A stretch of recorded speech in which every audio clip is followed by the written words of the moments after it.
Hello my dear friends, welcome and welcome back to our YouTube channel. Simple sentences நம்ம நிறைய பார்த்துட்டே வரோம். இந்த 4000 simple sentences playlistல இன்னைக்கு நம்ம 7th இருந்து பார்க்கலாம் வாங்க. எது சரின்னு படுதோ அதை செய்.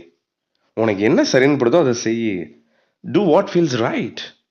Do what feels right. And then அவனை தூங்க விடல. He didn't let me sleep.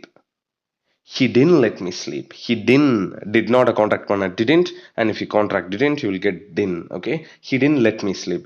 wherein அவன் என்ன வந்து போக விடல. He didn't let me go. அவன் என்ன வர விடல. He didn't let me come. ing add பண்ண வேணாம், பேஸ் ஃபார்ம் மட்டும் யூஸ் பண்ணிக்கோங்க. alright, the next one. இது எனக்கு முதல் தடவை. It's the first time for me, you know. It's the first time for me. First time for me. I've told in plenty of videos. ஃபாரை வந்து ஃபாருன்னு சொல்லாதீங்க. ஃபா, okay, FORF ஃபான்னு சொல்லுங்க. RS ன்னு டக்கிக்கோங்க. And then எதுவும் டேமேஜ் இல்லைன்னா நம்ம